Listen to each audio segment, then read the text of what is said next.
Central കർണാടകയിലെ ചിത്രദുർഗ നഗരം ബാംഗ്ലൂരിൽ നിന്ന് 200 കിലോമീറ്റർ വടക്ക് പടിഞ്ഞാറായിട്ടാണ് സ്ഥിതി ചെയ്യുന്നത്. ഇന്ത്യയുടെ റെയിൽവേ മന്ത്രിയായിരുന്ന CK ജാഫർ ഷെരീഫിന്റെ നാട് എന്നാണ് ചിത്രദുർഗ അറിയപ്പെടുന്നത്. കർണാടകയിലെ റെയിൽവേ വികസനത്തിന്റെ പിതാവ് എന്നറിയപ്പെടുന്ന ജാഫർ ഷെരീഫ് ഭൂരിഭാഗം മീറ്റർ ഗേജുകളും ബ്രോഡ് ഗേജിലേക്ക് കൊണ്ടുവന്ന് കർണാടകയെ റെയിൽവേ ഭൂപടത്തിൽ 1ാം സ്ഥാനത്തെത്തിച്ചു. കർണാടകയിലെ മുസ്ലിങ്ങൾ കൂടുതലും കോൺഗ്രസിലായതുകൊണ്ട് ജാഫർ ഷെരീഫിന്റെ ആരാധകരായിരുന്നു അവർ. ചിത്രദുർഗയിലെ ടിപ്പു സുൽത്താൻ പള്ളിയിൽ വിശാലമായ ഹാളുകളും മനോഹരമായ ഇരിപ്പിടങ്ങളുമുണ്ട്. പരമ്പരാഗതമായ ശൈലിയിൽ അറബിക് പഠിപ്പിക്കുന്ന ഒരു മദ്രസയും ഇവിടെയുണ്ട്. ആധുനിക ചിത്രദുർഗ നഗരം മജസ്റ്റിക് സർക്കിളിന്റെ ചുറ്റുമായാണ് ഡെവലപ്പ് ചെയ്തിട്ടുള്ളത്. മജസ്റ്റിക് സർക്കിളിൽ നിന്ന് 1 കിലോമീറ്റർ പടിഞ്ഞാറോട്ട് പോയാൽ KSRTCയിലും വീണ്ടും 1 കിലോമീറ്റർ യാത്ര ചെയ്താൽ റെയിൽവേ സ്റ്റേഷനിലും എത്താൻ പറ്റും. ഇവിടെ നിന്ന് കിഴക്കോട്ട് പോയാൽ ചള്ളക്കര നഗരവും തെക്കോട്ട് പോയാൽ ഹിരിയൂർ, ബാംഗ്ലൂർ എന്നീ പ്രദേശങ്ങളുമാണ്. തെക്ക് പടിഞ്ഞാറ് ഭാഗത്താണ് ഷിമോഗ നഗരം, വടക്ക് പടിഞ്ഞാറ് ഭാഗത്താണ് ദാവങ്കരെ നഗരം. ഈ നഗരങ്ങളിൽ നിന്നുള്ള ട്രാഫിക്കുകളെല്ലാം മജസ്റ്റിക് സർക്കിളിൽ കൂടി കടന്നുപോകുന്നു. ശ്രീ വെങ്കടേശ്വര ഹോട്ടൽ മജസ്റ്റിക് ഏരിയയിലെ ഏറ്റവും മികച്ച റെസ്റ്റോറൻ്റാണ്. താലൂക്ക് ഓഫീസിനടുത്ത് ടൗൺ കോപ്പറേറ്റീവ് സൊസൈറ്റി ബിൽഡിങ്ങിലാണ് ഈ റെസ്റ്റോറൻറ്റ് സ്ഥിതി ചെയ്യുന്നത്. ബ്രേക്ക്ഫാസ്റ്റ് കൊടുക്കുന്നില്ല. ഉച്ചയ്ക്ക് 12:15 മുതൽ വൈകുന്നേരം 4 മണി വരെ ലഞ്ച് കൊടുക്കുന്നു. അതുപോലെ വൈകിട്ട് 6 മണി മുതൽ രാത്രി 10:15 വരെ ഡിന്നർ കൊടുക്കുന്നു. മികച്ച മട്ടൺ ബിരിയാണിയും മട്ടൺ കറിയും ഇവിടെ ലഭിക്കും. അതുപോലെ ചിക്കൻ വിഭവങ്ങളും നല്ല ക്വാളിറ്റിയുണ്ട്. ഒരു എയർ കണ്ടീഷൻഡ് ഹാളും ഒരു നോൺ എയർ കണ്ടീഷൻഡ് ഹാളുമാണ് ഗ്രൗണ്ട് ഫ്ലോറിലുള്ളത്. ഫസ്റ്റ് ഫ്ലോറിൽ വിശാലമായ ഒരു ഡൈനിങ് ഹാൾ വേറെയുമുണ്ട്. ടൂറിസ്റ്റുകളെ ധാരാളമായി ആകർഷിക്കുന്ന ഒരു നഗരമാണ് ചിത്രദുർഗ. സുൽത്താൻ ജുമാ മസ്ജിദ് മനോഹരമായ ഒരു ഓപ്പൺ എയർ പ്രയർ ഹാൾ ഉണ്ടാക്കിയിട്ടുണ്ട്. വലിയൊരു മക്ബറയും ഇവിടെയുണ്ട്. അതുപോലെ അഹ്ലെ സുന്നത്ത് മസ്ജിദും കേരള മുസ്ലിം ജമാഅത്തിന്റെ ഹുദാ പള്ളിയും ശ്രദ്ധിക്കപ്പെടുന്നു. കേരള പള്ളി ഷാഫി സുന്നി പള്ളിയാണെന്ന് പ്രത്യേകം എഴുതി വച്ചിട്ടുണ്ട്.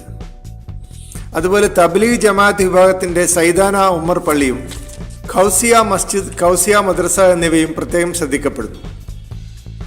അതുപോലെ വീണ്ടും ധാരാളം പള്ളികളും മദ്രസകളും നഗരത്തിലെ എല്ലാ പ്രദേശങ്ങളിലുമുണ്ട്.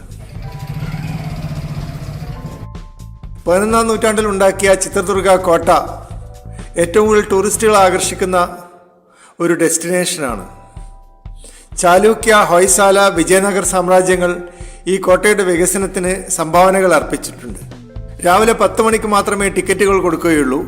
പക്ഷേ ഓൺലൈൻ ടിക്കറ്റ് ഉള്ളവർക്ക് അതിനു മുമ്പേ തന്നെ അകത്ത് പ്രവേശിക്കാവുന്നതാണ്. അതിരാവിലെ മുതൽ ഇവിടെ ടൂറിസ്റ്റുകളുടെ ഒഴുക്കാണ്. ഇന്ത്യയുടെ പല ഭാഗങ്ങളിൽ നിന്നും വിദേശ രാജ്യങ്ങളിൽ നിന്നും ചിത്രദുർഗ കോട്ട കാണുവാൻ വേണ്ടി ആളുകൾ എത്തിക്കൊണ്ടിരിക്കുന്നു. നല്ല ആരോഗ്യമുള്ളവർക്കേ കോട്ട മുഴുവൻ കാണുവാൻ പറ്റുകയുള്ളൂ. 3 മണിക്കൂറെങ്കിലും നടന്നാലേ വേണ്ട രീതിയിൽ അത് ആസ്വദിക്കാൻ പറ്റുകയുള്ളൂ. എങ്കിലും പ്രായമുള്ളവർക്ക് ഇരിക്കാൻ എല്ലാ സ്ഥലത്തും ഇരിപ്പിടങ്ങളും കുടിവെള്ളവും ഒരുക്കിയിട്ടുണ്ട്. 600 രൂപ നിരക്കിൽ ഗൈഡുകളുടെ സേവനവും ലഭ്യമാണ്. ധാരാളം ക്ഷേത്രങ്ങളുമുണ്ട്. കോട്ടക്കകത്തും പുറത്തുമായി മുസ്ലിം പള്ളികളുമുണ്ട്. സ്കൂൾ കുട്ടികൾ കൂട്ടം കൂട്ടമായി കോട്ട കാണാൻ വന്നുകൊണ്ടേയിരിക്കുന്നു. അധ്യാപകർ കുട്ടികളെ വരിവരിയായി നിർത്തുകയും അച്ചടക്കത്തോടെ കോട്ടയിലെ കാര്യങ്ങൾ വിശദീകരിച്ചു കൊടുക്കുകയും ചെയ്യുന്നു. ചിത്രദുർഗയിലെ റെയിൽവേ സ്റ്റേഷൻ വളരെ വലുതാണ്. നഗരത്തിന്റെ മധ്യത്തിലുമാണ്. ജാഫർ ഷെരീഫിന്റെ കൈയയച്ച സഹായം ഇക്കാര്യത്തിൽ ലഭിച്ചിട്ടുണ്ട്. അതുപോലെ വലിയൊരു KSRTC ബസ് സ്റ്റേഷനും ഇവിടെയുണ്ട്. എങ്കിലും വൈകുന്നേരം 6 മണി കഴിഞ്ഞാൽ ബസ്സുകൾ കിട്ടാൻ ബുദ്ധിമുട്ടാണ്. പ്രൈവറ്റ് ബസ് സ്റ്റാൻഡ് ചെറുതാണെങ്കിലും കൂടുതൽ വിശ്വസിക്കാവുന്ന ഒരു ട്രാൻസ്പോർട്ട് ഫെസിലിറ്റിയാണ്. പ്രൈവറ്റ് ബസ്സിൽ പാസ് അനുവദിക്കാത്തതുകൊണ്ട് വമ്പിച്ച തിരക്കുമില്ല.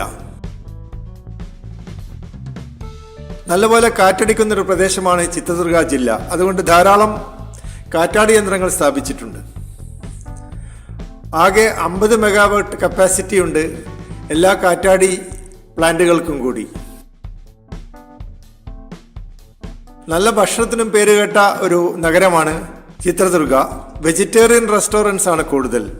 ഉപാധ്യായ റെസ്റ്റോറൻറ്റുകൾക്കാണ് പ്രിയം കൂടുതൽ. നല്ല ബജിയും കോഫിയും ഉപാധ്യായ റെസ്റ്റോറൻറ്റുകളിൽ കിട്ടും. അതുപോലെ മുസ്ലിം പ്രദേശങ്ങളിൽ ധാരാളം നോൺ വെജിറ്റേറിയൻ റെസ്റ്റോറൻറ്റുകളുണ്ട്. KSRTCയിൽ നിന്ന് റെയിൽവേ സ്റ്റേഷനിലേക്ക് നടക്കുമ്പോൾ ഇടതുഭാഗത്ത് സാദിഖ് റെസ്റ്റോറൻറ്റ് നല്ല ബിരിയാണി കൊടുക്കുന്നു. അതുപോലെ ചള്ളക്കര റോഡിൽ ശ്രീഗുരു റെസ്റ്റോറൻറ്റ് നല്ല ബട്ടർ ദോശ കൊടുക്കുന്നു. ബൈപ്പാസിലാണ് ഈ റെസ്റ്റോറൻറ്റ്. ബൈപ്പാസിൽ ധാരാളം തട്ടുകടകളും ഹോട്ടലുകളുമുണ്ട്. വൈകുന്നേരം 6 മണി മുതൽ രാത്രി 10 മണി വരെ ബൈപ്പാസ് പ്രദേശം ഭക്ഷണശാലകളും കസ്റ്റമേഴ്സിനെയും കൊണ്ട് സജീവമായിരിക്കും. അതുപോലെ മറ്റ് റെസ്റ്റോറൻറ്റുകളാണ് Madina restaurant, Labbaik restaurant, Aiman restaurant എന്നിവ. ചിത്രദുർഗ ജില്ലയിലെ ഏറ്റവും വലിയ രണ്ടാമത്തെ പട്ടണമാണ് ചള്ളക്കരൈ. ഇവിടെ ചെറിയൊരു റെയിൽവേ സ്റ്റേഷനും വലിയൊരു KSRTC ബസ് സ്റ്റേഷനും ഉണ്ടാക്കിയിട്ടുണ്ട്.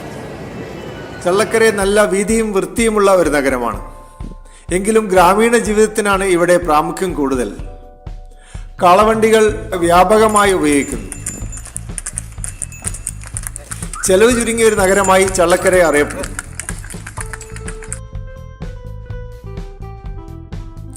ചിത്രദുർഗ പട്ടണത്തിൽ ധാരാളം നല്ല ലോഡ്ജുകളുമുണ്ട്. KSRTC ബസ് സ്റ്റാൻഡിന് സമീപം ജഗലൂർ മഹാലിംഗപ്പ ലോഡ്ജ് 2000 രൂപയ്ക്ക് മുറികൾ കൊടുക്കുന്നു. മെജസ്റ്റിക് സർക്കിളിന് സമീപം ബസവേശ്വര ലോഡ്ജ് 500 രൂപയ്ക്ക് മുറികൾ കൊടുക്കുന്നു. പോലീസ് കൺട്രോൾ റൂമിൻ്റെ എതിർവശത്താണ് ഈ മനോഹരമായ ലോഡ്ജ്. KSRTC ബസ് സ്റ്റാൻഡിന് നേരെ എതിർവശത്ത് VGS ലോഡ്ജ് 7 നിലകളിലായി പണിതിട്ടുള്ളതാണ്. ലിഫ്റ്റ് സൗകര്യമുണ്ട്. 500 രൂപയ്ക്ക് മുറികൾ കൊടുക്കുന്നു. ഇവിടെ ചെറിയൊരു ദുർഗ റെസ്റ്റോറൻറ്റും ഉണ്ട്.